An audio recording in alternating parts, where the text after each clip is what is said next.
Hello everyone, and welcome to my beginner's guide for Everquest Classic on the Project 1999 private servers. I'm Dokutan, and I'll be explaining important factors when choosing your starting race and class, and I'll also cover getting started in-game and some other helpful hotkeys I picked up along the way that should make EQ Classic a little less painful to play.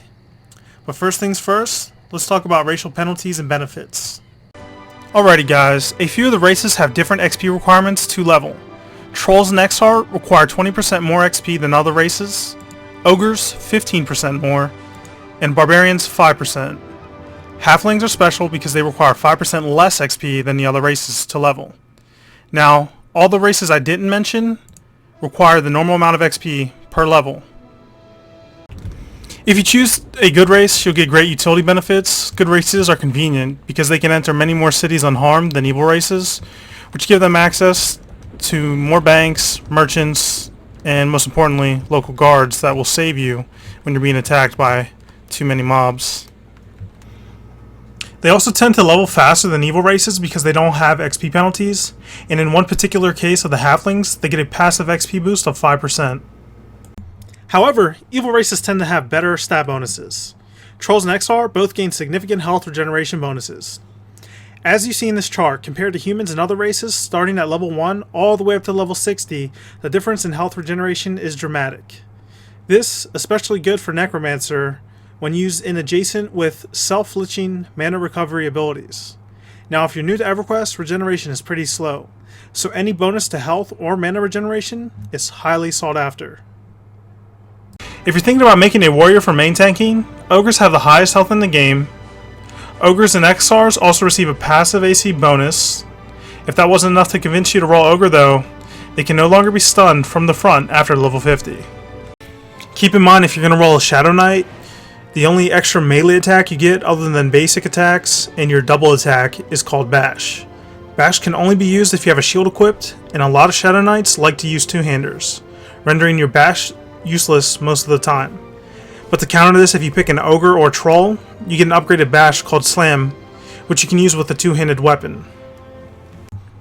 You should also take note that depending on the class you choose, you may require more or less XP to gain levels. Here we are at Project 1999's Wikipedia. As you see, it will list all the experience modifiers in the game. Hybrids take 40% more XP to gain levels, Monks take 20% more, and Casters take 10%. While Warriors and Rogues require around 10% less XP to gain each level. Alright, that concludes the race class portion of my guide. Although some race class combos are better than others on paper, feel free to play whichever one you want. I'm a little biased when it comes to evil characters because I enjoy the stat ability bonuses they provide. Anyways, let's make our first characters together and I'll walk you through getting started. For starting statistics, come to Project 1999's Wikipedia, find your class on the front page, and if you scroll down a little bit, it should have a section for that. Alright everyone, now that you've made your character, I recommend you straighten out your UI. Alright, so we got our UI set up.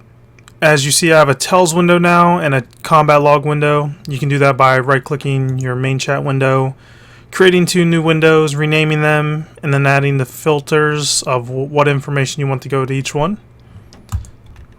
Alrighty, so the next thing we're going to do is make 3 simple hotkeys. If you want to make hotkeys in Everquest, you have to go to your actions bar. If you don't have your actions bar up because you accidentally clicked off of it, just go to EQ, and you should see actions and the action windows option. That should bring up this. You're going to go to the last tab, the socials page, and you're going to click the arrow to the right, and you'll see a bunch of blank hotkeys ready to be made. Okay, so just right click one of the blanks and fill these in, /corpse, /toggle inspect off and on. Now all you have to do is just click down on your hotkey, drag it over to your hotbar, and you're probably going to want to put it on page 2. So go ahead and fill in all those there. The drag hotkey will teleport your corpse to you every time you press it. Most people spam this hotkey while running to drag their corpse to a safer spot. Inspecting yourself while in battle can be quite annoying. The inspect hotkeys will make it easy to toggle it on and off. Next, we will make a sense heading hotkey. Sense heading, when used, has a chance to tell you the direction you are currently facing. Using this with online maps will help you get around because there are no in-game maps in Everquest Classic. First thing you want to do is hit your EQ button, go to your skills, scroll down till you find sense heading, make a hotkey, drag that to your hotbar. The next step is to find options, so go to your EQ button, hit options, find the keys tab, and select category hotbar 1. Now, depending on where you put your sense heading hotkey, you're going to find the corresponding command, go over to the alternative, and press D. Now what this does is every time you press the D key down, which you will a lot when you're turning to the right, it's going to be using your sense heading and leveling it up. Once it's reached level 200, you then can get rid of your sense heading key by just going back to the D here, and it says press a key, just hit escape, and it clears everything up. Just keep in mind, sense heading will not level up unless you put 1 practice point into it. 2 other quick tips, guys. Go to your keys and you'll see category commands.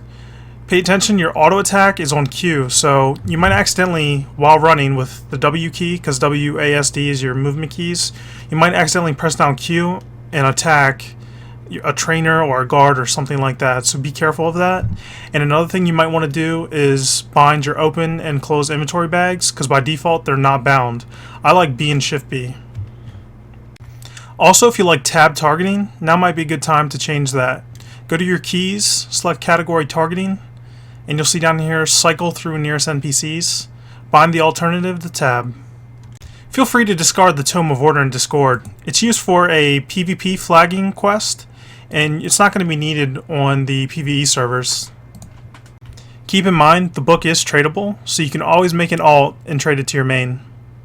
If you're a caster, you're going to have to memorize spells. Take a newly bought spell, click it, and drag and drop it into your spellbook. Then you just click and drag it over to your ability bar. It's pretty simple. Be sure to visit your trainer at level 22 to put a point into dodge so it starts leveling, and also I recommend around level 10 or 12 your meditation skill will unlock, and you're going to want to put 1 point into that. All extra practice points, I recommend you save them if you're a caster for research. And if you're a melee, you might want to save those extra practice points for double attack or your dual wield. Now you guys might be asking, what's next, Doku? Well, now you're free to do whatever you want. But I will give you guys a few more tips. Getting around Everquest Classic is really hard because there's no in-game map. If you hit M, you'll see the map's disabled. So I'm going to give you 2 websites to go to that'll save you a lot of time when trying to figure out where do I get my spells, where do I buy bags, and most importantly, how do I get out of this freaking city to go XP. If you're traveling zone to zone, use the Ultimate Norath map. For instance, I'm in the city of Kabalis, and if I wanted to get the Freeport, which is somewhere up here, I could kind of get an idea of how to get there. Now, if you're in a city and you're looking for specifics, use EQ Atlas.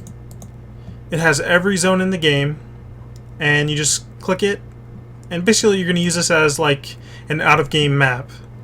If you do /enter in-game, it should tell you what part of the city you're in, and you can just click that part of the city, and it'll have all the merchants and everything listed right on the map, easy to use.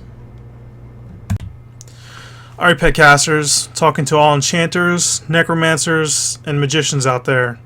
Make sure you outdeal your pet as much as you can while you're solo. You have to deal around 51% of the damage to each mob while solo to get the full XP off of a mob.